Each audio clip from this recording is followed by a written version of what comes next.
Bonjour à tous et à toutes.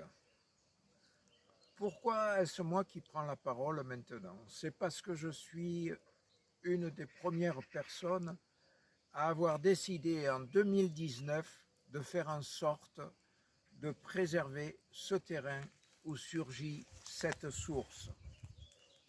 Cette eau qui nous fait l'honneur de venir encore s'offrir à nous, elle continue à couler.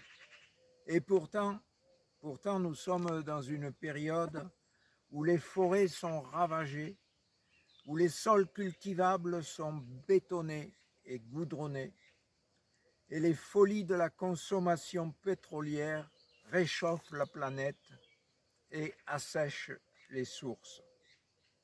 Alors cette eau continue à couler et, il faut le dire, c'est la première année depuis longtemps qu'elle nous fait l'honneur de produire dans quelques jardins quelques centaines de kilos de légumes.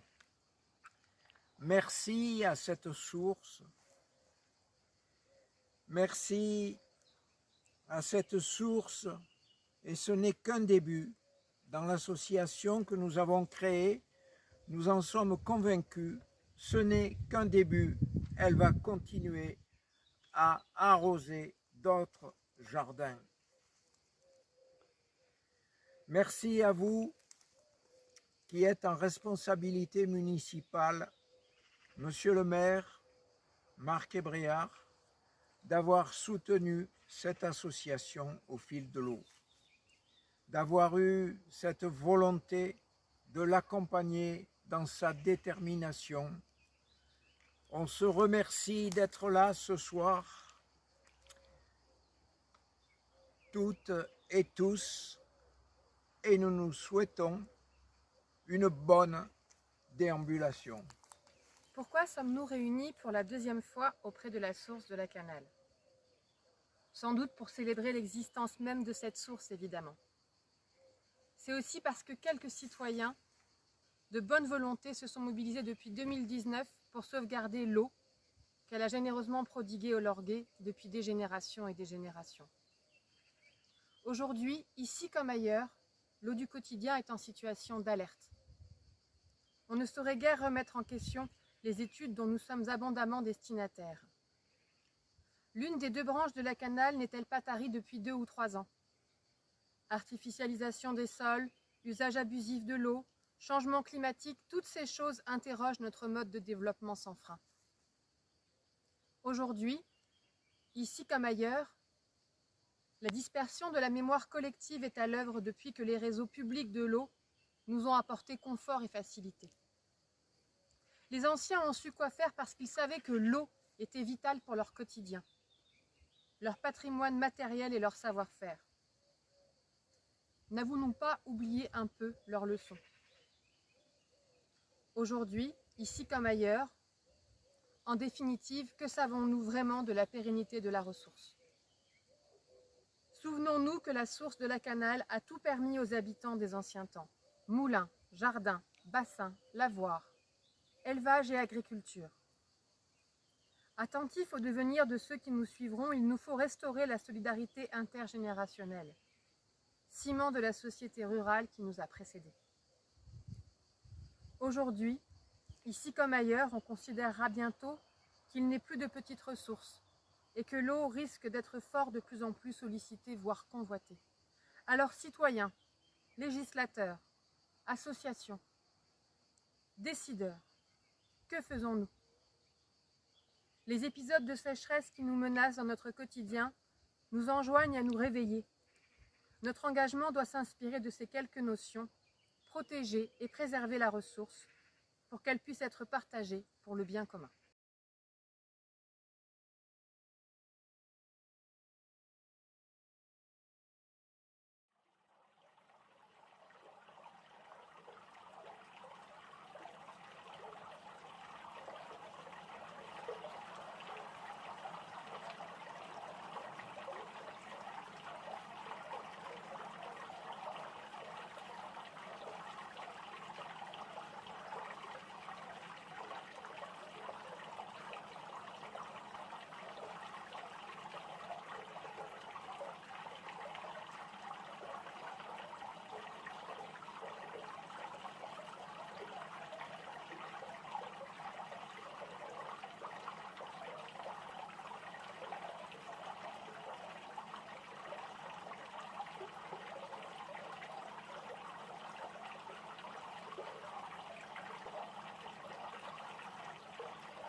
donc sur le parcours de la canale. On est plusieurs usagers et ici on vous présente un exemple d'usage de l'eau. C'est le jardin Artemisia, un jardin associatif. Donc on va vous montrer ce qu'on y fait et surtout comment on utilise l'eau de la canale. Donc la canale passe sous la rue qui court devant le jardin et on peut voir ici un regard, une martelière et une prise d'eau avec une crépine. Donc on peut y regarder. L'eau est relevée par une pompe municipale pour mettre en eau la canale qui elle est tarie. Une municipalité qui a mis en œuvre cette pompe. Donc la canale est mise en eau une fois par semaine pour l'instant, ça pourrait être plus. S'il y a plus d'usagers ou d'autres usages, on pourra peut-être voir une fréquence plus élevée. Pour l'instant, le mercredi matin, elle est en eau et nous pouvons pomper et remplir nos réservoirs. On va donc entrer dans le jardin pour voir ce qu'on y fait. Donc une fois l'eau relevée par la pompe municipale et la canale mise en eau, ici, de manière privée, on a besoin de la relever une nouvelle fois pour la mettre à niveau de culture. Et donc on use d'une seconde pompe, une pompe privative, de façon à remplir nos réservoirs. Puisque la canale est en eau une fois par semaine, on a besoin de remplir nos réservoirs une fois par semaine pour pouvoir utiliser l'eau tous les jours et arroser au goutte à goutte tout l'été aux périodes les plus chaudes.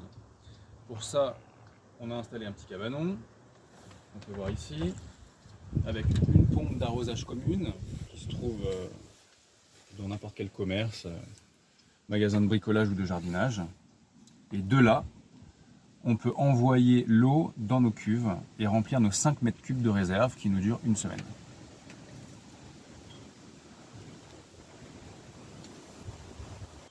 Donc l'eau relevée de la canale vient dans ces cuves. On a 5 tonnes d'eau, qui nous fait 5000 litres. C'est ce qui nous permet de subvenir à nos besoins aux périodes les plus chaudes, l'été, période de sécheresse. Il nous faut une troisième pompe, malheureusement. On use de certains stratagèmes, mais c'est comme ça. La gravité nous force à relever l'eau encore, et ici à l'insuffler dans le système de goutte à goutte, qui par gravité ne fonctionnerait pas. Nos cuves n'étant pas assez hautes, elles sont au niveau du sol, comme vous le voyez. Donc on a installé ici une nouvelle pompe pour l'arrosage, qui est une pompe de récupération, une pompe commune de maison. Et on a un système annexe avec un panneau solaire qui se trouve là-haut sur le toit, une batterie qui est planquée là derrière, on ne verra pas, une batterie de voiture récupérée dans un garage, une batterie commune et une pompe de caravanier. Ça permet d'arroser toutes les zones du jardin en goutte à goutte par secteur. On peut aussi arroser au tuyau et remplir nos arrosoirs où on a besoin. On arrose également la serre qui se trouve ici. Là, c'est une des 2 serres. Et vous avez autour de vous donc le jardin. On peut faire un tour d'horizon et on va aller faire une petite visite. C'est parti. Donc une fois l'eau apportée au goutte à goutte, on a une douzaine de planches de culture, ce qui représente pour l'instant à peu près 120 mètres carrés cultivés sur les 900 mètres carrés qu'offre le jardin. Donc on a encore un peu de place pour réaliser les plantations. Mais pour ça on aurait besoin d'un peu plus de jardiniers. On est à l'heure actuelle une demi-douzaine et on aurait bien besoin d'un peu plus d'aide pour superposer en fait les niveaux de culture dans ce jardin qui a beaucoup plus de potentiel que ce qu'on utilise aujourd'hui. Donc venez nous rendre visite et mettez les mains dans la terre.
La lettre à un lavoir a été écrite par Sarah Roubateau. Comment ça va, mon vieux? Ça fait un moment. Je sais, il n'y a plus que la lumière pour te rendre visite. Elle ne doit pas trouver grand-chose à refléter, à part des poutres rongées par les mythes et la mousse qui danse toute seule au fond de ton bassin. Avoue que tu t'es quand même régalé pendant quelques siècles, et avec une belle vue, toutes ces poitrines qui rebondissent au-dessus de toi, ces bras vigoureux qui battent, tordent et pressent le linge, et les bavardages, les ragots, les secrets. Pendant des siècles, tu as été pour les femmes un défouloir, un lieu de rêverie, un point de renseignement, un confessionnal, un tribunal. Aujourd'hui, il n'y a que les touristes qui s'arrêtent le temps d'une photo pittoresque. Parfois, peut-être, un gars du coin qui vient frotter sa botte crottée contre toi. Un chien errant qui lappe quelques coups. Des oiseaux écrasés par la canicule qui viennent chercher de l'ombre. Et puis, il y a les naufragés de l'époque, comme moi. Pour nous, tu es un écrin d'immobilité et de silence. Un bâtiment inutile qui accueille tout ce qu'on veut bien y déposer. Un abri pour les cris, ce qu'on entend, et puis tous les autres. Et il y a la place entre l'eau et la pierre. De quoi donner en même temps force et paix. Comme sur le petit pont au-dessus du ruisseau, devant le torrent qui se déverse au milieu des gorges, devant la mer qui claque sur les rochers, devant la goutte d'eau du stalactite qui creuse la roche. Quelque chose se dépose et lutte en même temps, partout où se rencontrent l'eau et la pierre. Je sais que tu n'as pas grand-chose à voir avec les bassins, ni les fontaines des places.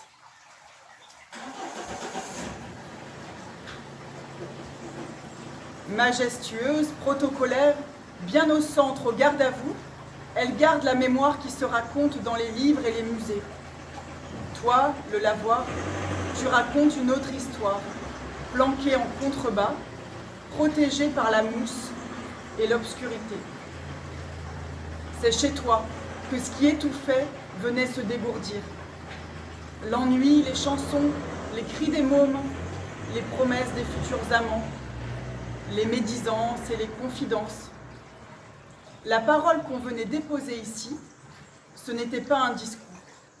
C'étaient les mots bruts, sans mise en scène. Ceux qu'on ne lâche qu'à mi-voix, en regardant en coin.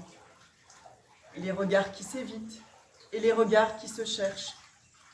La bretelle qu'on replace et le sang qui monte aux joues quand on répond « bonjour » à celui qui passe. Les gosses impatients qui tirent sur la jupe, les services qui se rendent et les comptes qui se règlent. L'humain, on peut dire que tu t'y es frotté. Tu as respiré son linge sale, le sang qu'on exhibe, celui des premières règles ou de la nuit de noces, et celui que l'on cache, quand 5 mômes, ça suffit. Les fluides des naissances et des maladies, les draps du grand-père qu'on a veillé et ceux que le mari a désertés. Les linges pour laver le sol, pour panser les entailles, pour moucher les gosses, pour envelopper les agneaux. Je sais, tout ça n'est plus, et tu vas m'accuser de nostalgie. C'est tout le contraire. Si je viens encore te rendre visite, c'est pour te dire qu'on a encore besoin de toi. Maintenant que tu es devenu inutile, tu vas devenir essentiel. Dans le monde de l'affichage permanent, des photos qui circulent, qui se partagent, qui se cliquent, ton miroir vide est un écrin où l'on a encore une chance de se trouver.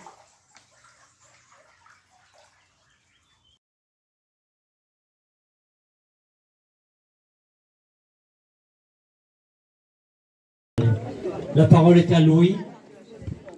C'est l'ancienne usine de son grand-père. Bonjour, bonjour, rebonjour. Je vous explique ce qui se passait ici. Avant, maintenant, il y a une coopérative d'habitants et où j'habite aussi. Je suis coopérateur. Je ne suis plus propriétaire. Et dans cette ancienne usine, on a fabriqué des milliers de tomates. Vous connaissez ces tomates. Il y a peut-être des familles qui ont connu, qui venaient travailler ici même. Et donc c'est le symbolisme d'aujourd'hui, on a retenu l'union intime de la terre et de l'eau. Parce qu'on allait chercher la terre avec des charrettes et après des petites camionnettes. Mais les charrettes de Berne, il y avait de l'argile à Berne et un peu plus proche d'ici. Et ensuite on est allé la chercher à Villecroze quand il n'y en a plus à Berne. Ensuite on est allé la chercher à Salerne et donc on allait chercher la terre. Par contre il y avait l'eau du ruisseau qui servait à mélanger cette terre et en faire une bouillie pour pouvoir, c'était très liquide, pour pouvoir faire décanter tous les produits, le sable, la terre, etc., pour que ça décante bien dans des bassins qui étaient là, derrière le mur. Et après, on récupérait l'argile, on faisait l'argile, on l'a traitée, il y avait des dizaines de personnes qui travaillaient, surtout, c'était saisonnier surtout, parce qu'après avoir traité ces tomates crues, on les appelait crues, il fallait les faire cuire, mais avant, il fallait les faire sécher pendant des mois, ou plusieurs semaines ou des mois. On les faisait sécher au soleil ou dans les immeubles qui sont autour. Voilà, donc des milliers de tomates, c'était ici, il y avait à l'orgue, il y avait jusqu'à 7 usines de tomates. Voilà. On va dire de plus, si vraiment vous êtes attiré par ce sujet, vous pouvez récupérer une tomate en souvenir de votre passage dans l'ancienne usine. Bravo. Merci. Merci.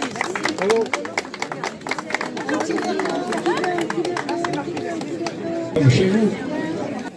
Mais on s'est dit que comme il fait très chaud, c'était bienvenu. Et c'est en situation. Voilà. Donc n'hésitez pas à vous désaltérer. La dégustation est gratuite. Et n'oubliez pas le slogan, la Canale, c'est vital.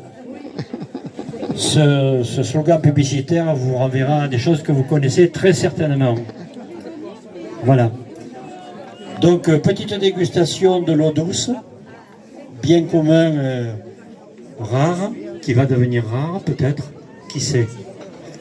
Ensuite, nous allons entrer le long du canal et nous allons suivre ce canal qui a été réhabilité, nettoyé, curé par les membres de l'association pendant 2 ans. Nous avons sorti de là des remorques de bambou, de terre, de feuilles mortes, etc. Le canal, on ne le voyait plus. Et nous avons rendu le passage de l'eau possible. Vous avez quelques photos qui vous montreront le travail réalisé. Mais pour suivre ce canal, qui va traverser le quartier, un quartier d'anciens jardins, vous verrez dans quel état d'abandon sont les jardins. C'est symptomatique de notre époque. Hein. Et vous allez marcher donc en file indienne, la super chenille processionnaire, un par un. Regardez où vous mettez les pieds. C'était 3, c'est pas très long, mais c'était 3. Voilà. Et nous sommes beaucoup plus que 3.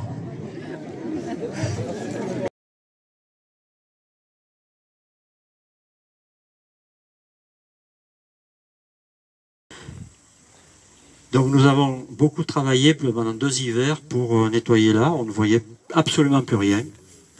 L'eau ne circulait plus du tout. Au bas de cette pente, je me tourne, ça ne va pas. Au bas de cette pente, le canal entre dans une propriété privée, également à l'abandon. Donc on ne peut pas le suivre dans cette propriété puisque c'est privé, c'est inaccessible, c'est très embroussaillé. Il y a beaucoup de bambous. Et un peu plus bas, cette eau arrive enfin sur le territoire qu'on appelle le Jardin des Enfants, qui est un projet associatif pédagogique dont on vous dira quelques mots tout à l'heure. Voilà. Donc on continue à déambuler gentiment vers les enfants. On posait la martellière dedans et l'eau allait dans le bassin.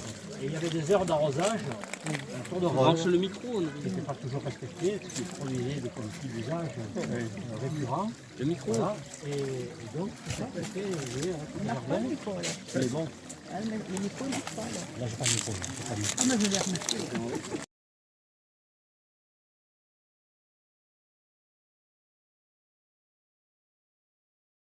On ne sait plus ce que c'est un jardin, ou on sait peu.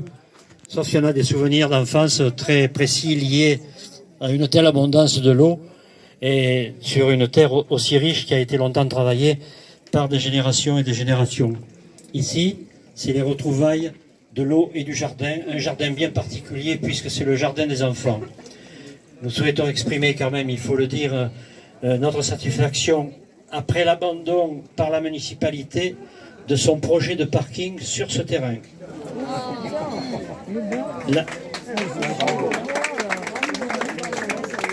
Ce projet de parking a été abandonné dans l'intention de créer, dixit, un poumon vert au centre de la cité. Le jardin des enfants, c'est la réalisation d'un projet pédagogique en partenariat avec les écoles de l'Orgue, maternelle et élémentaire. C'est aussi une éducation à la biodiversité. C'est encore la mise en œuvre du lien intergénérationnel. On sait depuis longtemps que si on veut essayer d'influencer les changements dans le monde, il faut commencer par les petits. Bref, c'est un projet pour demain qui mérite d'être valorisé et soutenu par les uns autour de vous. Faites-le connaître. Il a besoin de soutien, il a besoin d'aide, il a besoin d'encouragement. Et pour continuer à exister, parce que la bétonisation, le goudron veillent et sont toujours à l'affût. Il y en a qui animent les séquences avec les enfants ici dans ce jardin. Va vous en dire un peu plus, je lui donne la parole.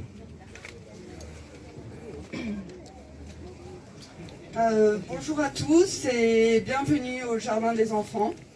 Ça, c'est une phrase que j'ai dit des dizaines et des dizaines de fois, des centaines et des centaines d'enfants qui viennent ici depuis 3 ans. Donc, je suis à l'initiatrice de ce jardin pédagogique. Actuellement, je suis la seule animatrice nature sur l'Orgue.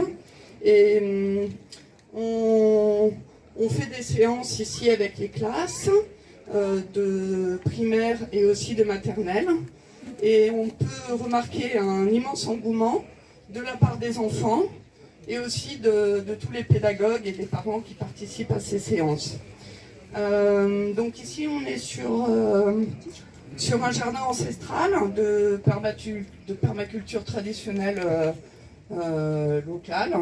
Et donc nous on a travaillé dans un état d'esprit d'agriculture régénératrice. Donc évidemment on travaille sans intrants chimiques. Et même maintenant, on arrive au stade où on travaille qu'avec des intrants qui sont fabriqués sur nos jardins, nos fumiers, nos purins, etc. Dans ce potager, donc, il peut sembler fouillis à certains. C'est vraiment une réelle volonté de laisser des petites plantes sauvages, de les faire découvrir aux enfants, et aussi toutes leurs propriétés, leurs vertus et leur goût délicieux. Donc on fait beaucoup de dégustations. Ce sont les enfants qui plantent. Et cette année, donc, il y a eu un énorme travail qui a été fait sur la canale, à nouveau avec les enfants. Et donc on a débroussaillé toute cette partie qui a permis de faire venir l'eau jusqu'ici. Et puis on a aussi fait les raies dans le potager, donc ça s'appelle la culture à la raie, comme ça, avec un arrosage par inondation. Ce jardin revit depuis qu'il a retrouvé l'eau. On voit vraiment au niveau de la végétation, c'est vraiment un changement incroyable. Il y a eu aussi beaucoup de soins, je tiens à le préciser. Et je voulais dire aussi que nous avons été sélectionnés cette année pour être présentés au plan territorial d'autonomie alimentaire comme projet exemplaire. Et moi, je me suis retrouvée avec une tonne de travail sur le terrain et avec les enfants. Et puis, au niveau du bureau de l'association, par les histoires de la vie de chacun, j'ai pas pu avoir le soutien et notre association n'a pas pu faire de demande de financement afin de continuer mon contrat que j'avais. J'avais obtenu un contrat aidé du département. Suite à ça, donc on va faire une réunion extraordinaire pour essayer de trouver des nouveaux, s'il y a des nouveaux candidats pour justement essayer de relancer cette association et continuer justement comme ça à œuvrer pour les enfants, leur éducation et leur avenir. Dans la perspective où on n'y arriverait pas, la mairie a déjà décidé de classer cet endroit en site de loisirs et donc de développer des activités avec un état d'esprit totalement différent.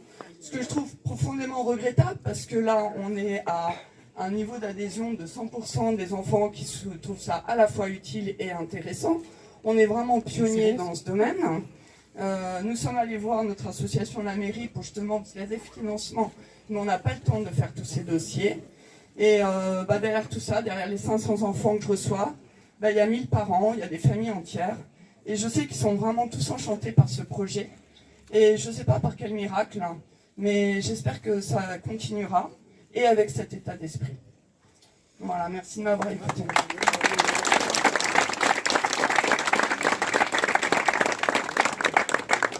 Vous avez des questions? Le puits, il est actif? Le puits actif, tout à fait. Il a été à sec l'année dernière et c'est un puits qui remonte très vite. Dès qu'il pleut, on le voit remonter. Et par contre, il peut se retrouver comme ça à tarir. Et ce bruit du seau qui tape le fond du puits, moi qui n'ai jamais dépendu de l'eau du puits pour ma propre hydratation et ma propre survie, je vous assure que on doit avoir ça enregistré dans la mémoire générationnelle. C'est incroyable, ça fait vraiment un effet, on sent qu'il y a quelque chose de très grave. Je voulais vous parler, tant qu'à faire aussi, d'un petit événement miraculeux qui a eu il y a 2 jours sur les fleurs de carde au milieu du potager. J'ai vu un petit oiseau. Normalement, il y a beaucoup d'insectes. Puis après, j'en ai vu un deuxième. Vous savez ce que c'était comme oiseau? C'est un grand miracle. C'était des moineaux. En fait, depuis que j'habite à Lorp, depuis quelques années, je n'ai plus vu de moineaux en centre-ville. Et là, j'ai vu les 2 premiers moineaux revenir au jardin. Et ça semble, c'est un oiseau très commun, mais le fait qu'il soit plus là peut nous interroger. Et le fait qu'il revienne, c'est une bonne chose. Il y a papa là. Mais au niveau de la biodiversité, il y a beaucoup de choses à faire. Et on est tous heureux de ne plus avoir à essuyer nos pare-brises quand on prend la voiture. Il n'y a plus un seul insecte. Mais vraiment, je pense que l'heure est grave et qu'une ville comme l'Orgue, qui a la chance de porter un tel projet qui a été reconnu aussi au plan national, dans le guide des plus belles initiatives de France, des 700 plus belles initiatives alternatives de France. J'espère que ça continuera et je pense que si à Montsartroux, les cantines bio ont eu un tel succès, c'est parce qu'il y a vraiment eu un partenariat justement entre les jardiniers, les écoles et les élus. Alors c'est vrai qu'on voit les choses de façon très différente, mais on est très complémentaires. Et là, pendant 3 ans, puisque c'est grâce au maire, on a pu faire un super travail et j'espère qu'on va trouver les solutions pour que ça continue. Voilà.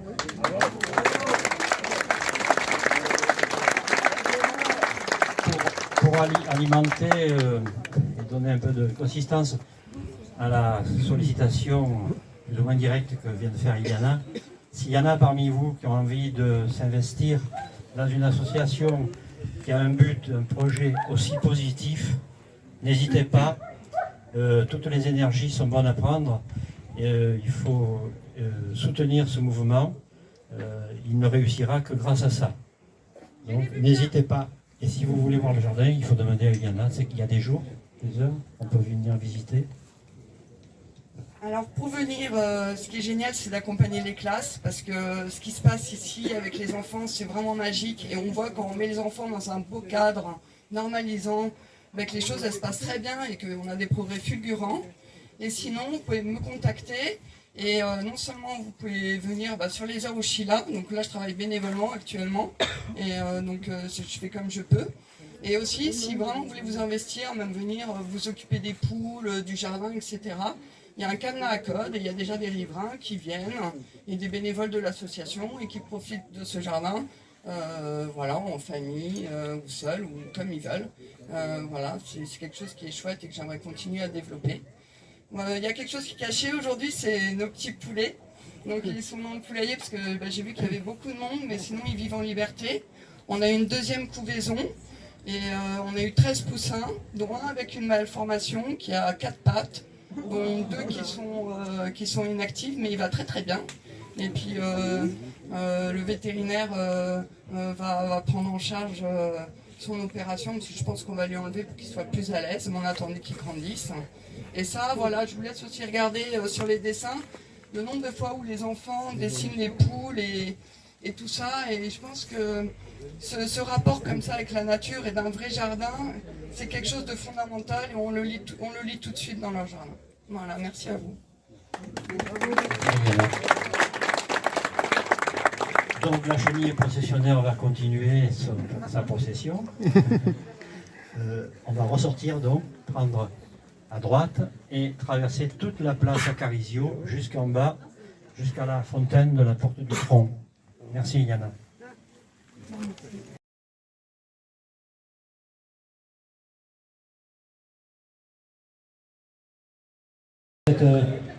Tif, la carte postale qui est là a été prise vers 1900, pas plus, 1905, à partir de là, d'ici, en direction de la place qui est là-haut. On voit cette porte et le balcon, regardez. Oui. L'Ormeau, là, il n'y est plus. Il y a encore plus longtemps, il y avait au milieu, là, en face de la maison orange, il y avait 2 autres maisons qui ont été rasées, qui a eu pour effet de dégager la perspective. Et donc, il y avait un lavoir fontaine, ici même. Ce lavoir fontaine était alimenté par l'eau de la canal. Sur le plan, on voit que la canalisation fait une boucle, ici, descendant à travers la place, ça fait une boucle pour venir alimenter ce lavoir. Et ce lavoir fontaine, c'est symbolique et symptomatique de l'usage que l'on faisait de l'eau dans les quartiers. C'est-à-dire qu'à partir d'un certain moment, on a assisté à un renversement des usages. Ce n'était plus les lavandières qui traversaient tout le village pour monter jusqu'à la canal pour aller laver leur linge avec des brouettes, des bassines, des seaux, etc. C'est l'eau qui est venue et qui a simplifié le travail qui était déjà un sacré progrès. Voilà, il y avait même de cheminement à faire. C'était déjà une avancée. Ces petits systèmes de lavoir fontaine, il y en a plusieurs dans l'ordre. On va en voir un tout à l'heure, là où notre déambulation va s'arrêter. C'était vraiment un service de mise à disposition et de proximité. Alors, pour ceux qui veulent observer de près, donc le lavoir n'existe plus. La fontaine qui est là, elle est derrière le platane. Là, elle a été déplacée pour libérer la circulation des véhicules à moteur. Voilà. On devine le jet d'eau qui est placé de la même manière que le robinet ici. On devine la forme du fût. Et on voit que l'eau, alors ça c'est la place là, le canal que nous venons est là et descend tout le long de la place. Si vous vous tournez, vous voyez là-haut derrière les platanes un grand mur. C'est ce qu'on appelle un mur de force, un mur poids, un mur masse, à l'intérieur duquel, dans l'épaisseur de ce mur, on construisait les niches, les chapelles, dit-on, où s'installaient les pressoirs pour l'huile d'olive. Pourquoi le mur est-il aussi épais, aussi haut, aussi lourd? C'est parce que lorsque les vis il fonctionnait pour presser les huiles, les olives qui ont été triturées. Il fallait que ça résiste, sinon on soulevait la toiture. Voilà. Donc là, on a le moulin Saint-Martin qui date de la fin du XVIIIe siècle. On est passé devant un autre moulin un peu plus haut, en face, qui ne fonctionnait pas avec l'eau de la canale. C'était un moulin à sang. Qu'est-ce que c'est un moulin à sang? C'est un moulin qui était actionné par la force de l'animal. C'est un âne ou un mulet qui tournait indéfiniment jusqu'à écraser la pâte d'olive, voilà, parce que c'est un endroit où on n'avait pas les moyens d'amener l'eau. Donc on utilisait un moulin à sang. Ici en Provence, en particulier dans la province centrale comme le Var, 98% des moulins sont des moulins à eau ou à sang. Les moulins à vent, il y en a très peu. C'est surtout dans la Provence rhodanienne qu'on trouve les moulins à vent. Tout le monde connaît l'histoire de notre fourmille. Voilà, avec des moulins de Fourvière et de Daudet. Et nous sommes ici à la périphérie de la ville. La vieille ville, elle est là derrière nous. Regardez ce mur rempart avec une archère. On voit encore l'archère là. Et cette vieille ce rempart a été aménagé entre le Xe et le XIIe siècle pour se protéger des incursions sarrasines, d'où la porte sarrasine qui est de l'autre côté. Ce n'était pas une porte faite par les Sarrasins, mais pour se protéger des Sarrasins. C'était différent entre le IXe et le XIe siècle. Voilà. Et donc, l'eau de la canale descendait, et dans la rue Courdouan, qui est à gauche, là, qui s'appelait anciennement rue des Moulins, il y a 6 moulins, un derrière l'autre. Cette maison-là est un moulin. Les 2 suivantes sont des moulins. Tout ça fonctionnait sur la même eau. C'est de l'intelligence locale. On savait faire avec très peu, on savait faire beaucoup. On savait faire sans attendre les lois, les règlements, les décisions qui venaient d'en haut. On savait faire sur place. Voilà. Porte du tronc. Alors, le tronc, c'est pas un tronc d'arbre, c'est le tronc, en provençal, c'est-à-dire le tonnerre. C'est la porte du tonnerre. Pourquoi? Est-ce qu'il tombait ici plus souvent? J'en sais rien. Porte du tonnerre. La porte a été démolie, la fontaine a été déplacée. C'était l'entrée ouest du castrum, sur la voie médiévale qui allait de Prignon à la Grasse. Et donc on entrait par là. C'était l'entrée ouest. Et l'eau de la canale a continué son chemin le long de cette rue et a fait fonctionner encore plein d'autres moulins où nous espérons bien peut-être arriver un jour pour la 3e, la 4e, la 5e, la 20e déambulation. Nous allons diriger vers notre dernière étape, la place du Petit Marché. Non. Place du Petit Marché, dernière étape, où nous verrons un autre dispositif de la voie Fontaine. Pour ceux qui voulaient adhérer à l'association du jardin, j'ai donné les associations au fil de l'orgue, alors j'ai encore les papiers. Voilà, c'est moi qui ai les papiers pour adhérer. Merci.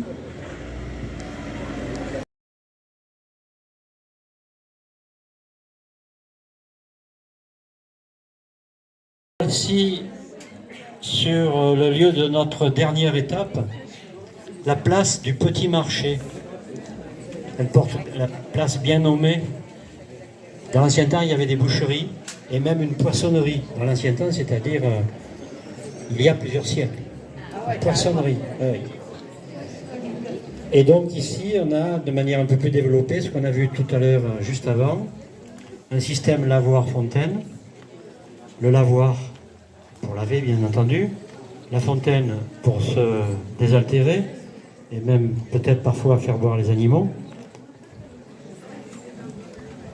Ce lieu d'échange et de rencontre situé au centre du castrum a fonctionné pendant des siècles autour de la fontaine et du bassin. La fontaine ne coule plus parce qu'elle est raccordée au réseau public et qu'on l'a fermée pour économiser l'eau. On connaît bien le problème actuel. Par contre, le lavoir coule.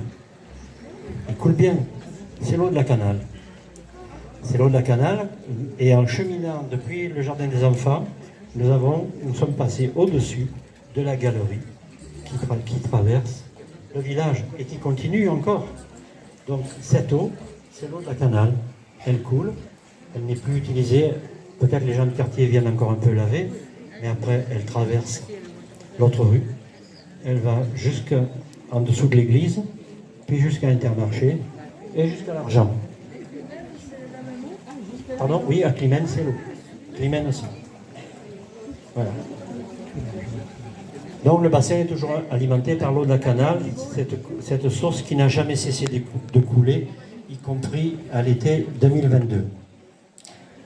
Et donc, je vais vous proposer une question pour vos devoirs de vacances. Les fontaines devenues gorges sèches seront-elles condamnées à demeurer les vestiges d'un héritage définitivement révolu? Vous avez 4 heures. Je passe la parole à Louis et à Alice, mais auparavant, je vais donner le micro à Marc Ébréard, qui est adjoint aux travaux de la commune de Lorgues, et qui représente ici monsieur le maire qui n'a pas pu rester parce qu'il a d'autres obligations. Et je rappelle, je souligne que notre démarche, nos actions, nos projets sont clairement et fermement soutenus par la municipalité, sans quoi je ne vois pas ce qu'on pourrait faire. Marc, c'est à toi. Et bonsoir à tous. Voilà, déjà je vais commencer par juste un petit mot sur l'eau. Aquila Goesdor.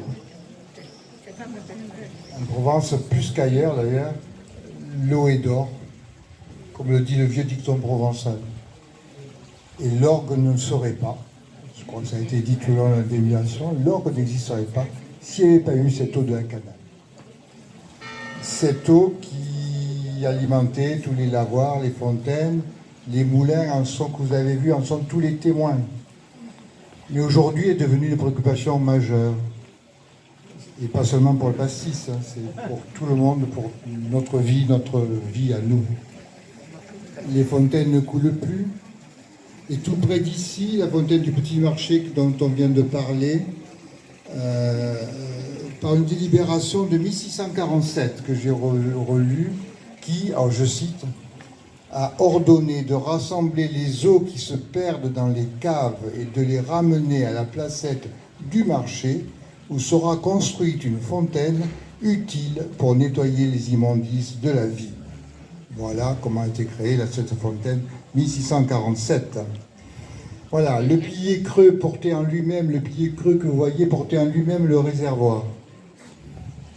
La récupération de l'eau, de cette eau dont on a parlé, a toujours été un élément essentiel. En ville, comme on l'a vu tout le long, l'arrosage se pratiquait à eau courante vis-à-vis de chaque jardin. Vous avez vu le prise d'eau avec les martelières. Je ne sais pas si vous avez vu, mais les martelières en métal, mais aussi en pierre. Je ne sais pas si vous avez pu voir 2 martelières qui épousaient la forme du canal et qui étaient en pierre. De très nombreux vestiges et exemples demeurent cependant à Lorgues. Cette eau était soumise à stricte réglementation qui fixait les droits et les devoirs des utilisateurs. Chacun, à son tour, aux heures qui lui étaient affectées, amenait l'eau sur son jardin. L'eau était recueillie dans les bassins, les eaux de pluie étaient dirigées vers les citernes. Aujourd'hui, il y a moins de jardins, l'eau qui provient d'un canal n'est plus beaucoup utilisée. Aussi, la commune soutient activement l'association qui vise à sensibiliser l'Orguais à la préservation de ce bien merci et la richesse qu'elle constitue. Merci à l'association. La déambulation organisée par Ophide de Lorgues vous a permis de vous rendre compte de cette richesse qu'elle constitue et qu'elle a constituée au fil des temps. Aujourd'hui, les périodes prolongées de sécheresse ont nécessité de prendre des mesures. Restriction d'usage, imposée par arrêté préfectoral. Rénovation des réseaux d'alimentation pour restreindre au maximum les fuites d'eau. Comme vous avez pu le voir, nous avons commencé les travaux en bas du village et on reprend bien sûr toutes les conduites d'eau qui sont rénovées pour éviter ces fuites. Ça va continuer dans tout ce qu'on a vu là, l'année en 2024-2025, pour toutes les rues qu'on a déambulées vont être faites entièrement et les réseaux d'eau et les fuites qu'il peut y avoir sur ce réseau. Voilà, donc, je vais vous expliquer en détail tout ce qui va être fait sur ces rues. Les rues que vous avez vues, tout ce projet de revitalisation de ce castrum, de l'ensemble de la ville. On fait partie d'un programme national, l'orgue a été retenu.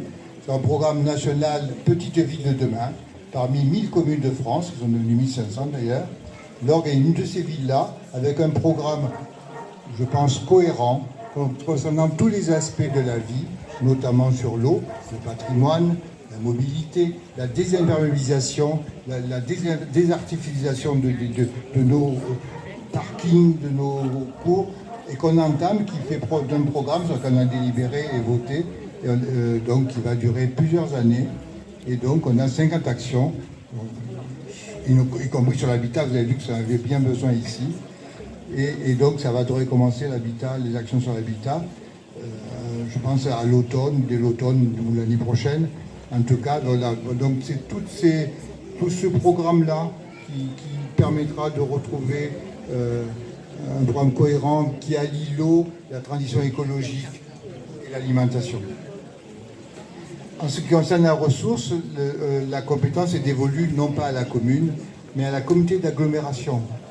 Donc le maire et la commune sont pendant, même s'il n'y en a plus la compétence, on n'a pas la compétence nationale d'un côté d'agglo, on n'a plus la compétence depuis plusieurs années, notamment cette année, il n'y a aucun agent de la mairie d'Orgue qui travaille sur le réseau d'eau, mais c'est quand même une préoccupation constante du maire et des élus.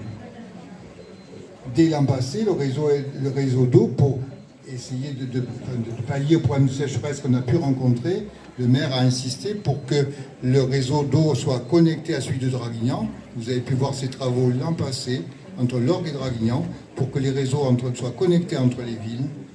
L'alimentation par le syndicat intercommunal d'Entraigues, auquel nous adhérons, et qui nous alimente en complément pour tout ce qui peut pas être fait par le forage de la FA ou au-dessus, là où on était. Donc les ressources de la ressource d'Entraigues ont été augmentées aussi pour pallier. Et c'est pour ça que l'an passé, l'été passé, on n'a pas connu de période d'arrêt d'alimentation en eau, de rupture d'eau, de rupture de distribution de l'eau, et que l'année d'avant, on avait eu des soucis. On avait dû distribuer des bouteilles, etc. Du fait que c'était en fin de mois où les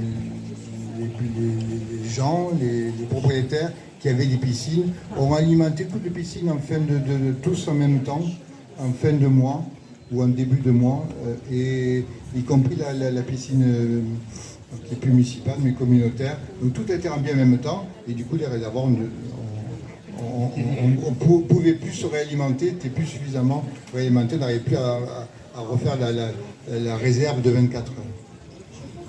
Voilà, les forages de la FAO aussi connaissent parfois des problèmes de turbidité, donc du coup on ne peut pas la distribuer. Quand je dis on, c'est la collectivité, même si on n'a pas la compétence, on suit ça avec très attention. Voilà, la commune poursuivra l'aide apportée à l'association. On a vu le lavoir, j'en profite pour vous dire qu'on va, dans ce programme Petite Ville de demain, il y a un programme de conservation du patrimoine, et avec l'association, au fil de l'orgue, on va rénover, conserver, améliorer le lavoir, notamment, bien sûr, et la brigade qui est en face, qui a été préservée in extremis par la mairie, mais en liaison, parce qu'on était en liaison avec l'association. Voilà, donc la commune poursuivra l'aide apportée à l'association par la connaissance et le rétablissement de ce réseau d'irrigation, autrefois si utilisé, l'aide à la conservation du patrimoine dont je vous ai parlé, le rétablissement de l'alimentation des fontaines. On a vu ça, la fontaine de la Noix, qui est la grande fontaine, la canale est aussi arrivée à la fontaine de la Noix. Hein. Et moi, enfant, j'ai bu l'eau de la canale, évidemment. Il y avait la canale et l'étang, mais il y avait 3 robinets de la canale et un de l'étang. Vous connaissez les robinets de la canale et de l'étang. Et donc, cette fontaine, on va la réhabiliter aussi.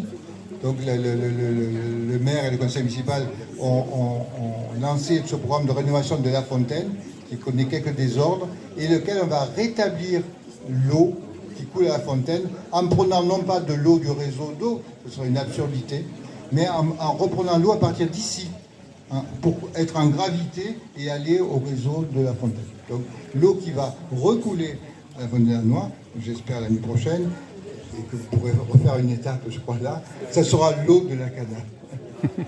Voilà. L'année prochaine, on finira à la place de la Noix. Voilà, j'en termine là, excusez-moi de ma longueur. Juste dire que la dernière aide qu'on pourrait faire donc, avec l'association, c'est la connaissance de ce réseau, la connaissance de sa qualité, de son débit, et aussi la mise en place d'un règlement pour l'utilisation de cette eau. Ça me tient assez à cœur. Et j'espère que cette eau, l'an prochain, cette eau qu'on aperçoit encore un peu dans nos rues, sera encore plus visible. Effectivement, la fontaine de la Noix. Un grand bravo aux organisateurs de la journée. Merci de votre écoute. Bravo.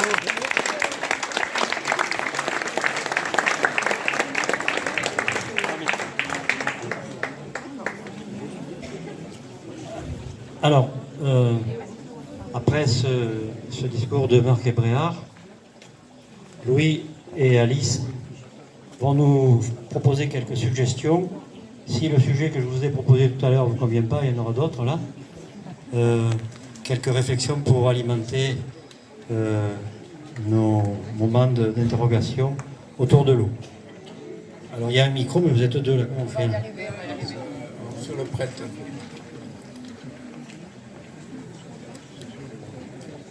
Je suis encore là pour clore cette déambulation avant que nous puissions boire un bon petit coup à côté. Nous le méritons bien. Hein? Et écouter les chansons de la chorale de la Redonne. Alors là, on ne vient pas pour rien aujourd'hui. Hein? Merci, monsieur l'adjoint. Merci, Marc Ebréard. Merci, monsieur le maire qui est absent maintenant, mais qui était présent tout à l'heure.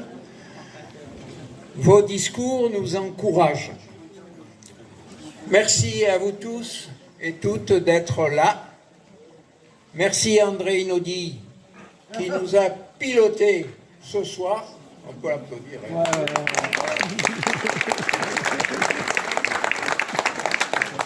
Merci à nous les membres de l'association qui participent depuis des mois à faire avancer la cause.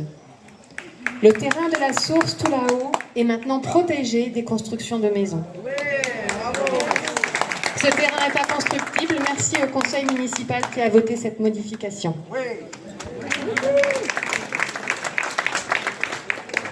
D'autre part, grâce à la pompe installée par la mairie, l'eau de la galerie, cette eau qui ne servait plus à rien, cette eau s'écoule à la demande dans le lavoir et déjà dans quelques jardins. Et ce n'est pas terminé, il y a encore à faire. Non, non, ce n'est pas terminé, il y a encore à faire et nous avons besoin de vous. Il y a le lavoir à restaurer, vous le savez, et à mettre en valeur. C'est un patrimoine dont nous sommes fiers, même les Lorguais qui sont là depuis quelques jours, ils en sont fiers de ce lavoir, ils sentent ce qui va se passer. Il y a d'autres jardins à arroser le long des canaux d'arrosage. Merci pour ceux qui sont déjà venus m'en parler. Et d'autres jardins encore, oui, il y a encore d'autres jardins, même plus loin que ce que la source peut donner. Si nous arrivons à transporter cette eau, pourquoi pas, si vous avez un jardin loin de la source, vous pouvez aussi recevoir de cette eau pour, puisqu'on n'a plus le droit de se servir de l'eau potable. Et ensuite, pourquoi ne pourrait pas-t-elle servir à arroser toutes ces terres inconstructibles et riches à cultiver autour de la chapelle Sainte-Anne? Projet à venir. Comme le disait Marc tout à l'heure, ce n'est pas terminé, il reste maintenant à penser à une association d'arrosants. Car cette eau doit être un bien commun et elle doit rendre ses services. C'est une période grave qui approche et qui est déjà là. Et nous espérons que cette source continue à couler bien longtemps. Nous espérons que la sécheresse ne l'épuisera pas. Nous espérons aussi qu'elle ne soit pas épuisée par des forages voraces ou inutiles. Et nous soutiendrons cette association qui est en train de se former, cette association de vigilance pour l'eau et son utilisation. Nous espérons en fait que cette eau alimente en fruits et légumes toute une population locale sur les terres, les seules terres qui restent à cultiver. Alors encore une fois, disons-nous merci pour cette journée et restons branchés à cette source vitale. Merci aux associations partenaires présentes ici. Et merci encore aux représentants de notre commune d'être proches de nos convictions et de nous soutenir. Et maintenant, nous sommes invités à nous rencontrer, à nous informer, à discuter autour d'un apéro. Et une fois qu'on sera là-bas, nous avons le plaisir d'avoir notre slam en rose, l'orguet, Tu veux prendre la parole maintenant ? Allez, un petit slam en rose pour terminer et clôturer le discours. Et n'oubliez pas d'adhérer. C'est seulement 3 minutes, hein, donc ça va aller rapide. Moi, je suis arrivé en retard, je suis arrivé seulement quand on était au lavoir. La canal moins. Aujourd'hui, canal plus d'eau. Oh, lavoir, avoir. Ça rigole, ça coule. L'avant d'hier, hier, aujourd'hui. Lumière, reflet, photo, oiseau. L'eau, la pierre, rencontre, rend pour la fraîcheur. Souvenir, mur, humaine, passage, sage, à coups de battoir. Faire propre, l'essentiel, la terre, l'eau. Je fais des briques, peu de fric. De Berne à Salerne, terre et eau. Bouilli, en rythme. Bon plan sur la tomate. 1, 2, 3. C'était toi, c'était moi. Au bambou, pour faire la bamboula en file indienne. Quartier des jardins, dérivation, dérive en action immobilière. Font pousser des maisons. Et les enfants. Un jardin extraordinaire. Pas parking, sonne. Arrêt générationnel. Gaffe au béton. Mieux autonomie alimentaire. L'avenir. Et puis, le puits remonte. Miracle. Les petits moineaux volent. Merci, Iliana. Moulin à olive, moulin à sang des ânes, tourne, porte du tronc, fais pas le Jacques, du tronc, marche, place du petit marché, fontaine lavoir et eau de la canal, la vie à l'orgue, l'eau, le ciel, essentiel, l'essentiel. Merci pour la déambulation au fil de l'orgue, au fil de l'eau, de haut en bas.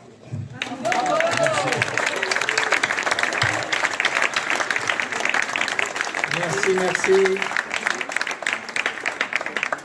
Dernier effort, première porte à gauche. On arrive au théâtre de Verdure. Un arrêté municipal a interdit le stationnement et les dépôts sauvages. Donc vous contournez le véhicule qui s'est permis de stationner et vous évitez le dépôt sauvage. Voilà. L'éducation du citoyen, c'est un sacré boulot.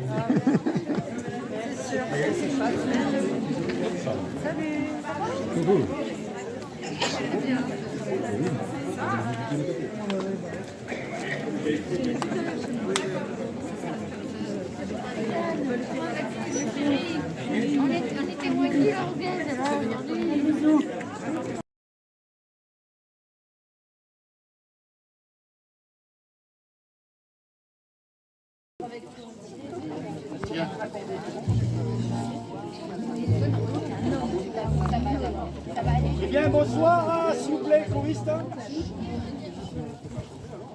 Eh bien, bonsoir à tous et toutes. Bonsoir à tous et toutes, donc. En espérant que vous ayez passé une belle déambulation, qu'on n'a pas pu faire, nous, parce qu'on a travaillé comme des fous le répertoire en vous attendant. Je ne comprends pas pourquoi vous rigolez, mais bon, voilà. Donc nous, on est la chorale de l'orgue, la chorale d'Ophile de l'orgue, particulièrement aujourd'hui, puisque cette chorale a fait le choix de ne pas avoir de nom et de prendre le nom de l'événement auquel elle participe. Et aujourd'hui, donc, c'est cette magnifique déambulation le long du canal. Voilà. Pour l'occasion, nous ont rejoint donc des adhérents de l'association Au fil de l'orgue. Je sais pas, peut-être pouvez-vous montrer. Levez la main, non? Vous voulez pas? Ouais, c'est vous? Ok, ouais, représente. Et qui ont eu la magnifique idée d'écrire une chanson en rapport avec ce qui se passe, les problématiques de l'eau ici, mais c'est valable partout ailleurs, hein, bien entendu. Et on va commencer par cette chanson qui s'appelle Aqua Bella la vie. Donc si vous avez envie de chanter, ne vous gênez pas. Il y a des textes, voilà. Ne vous gênez pas, merci.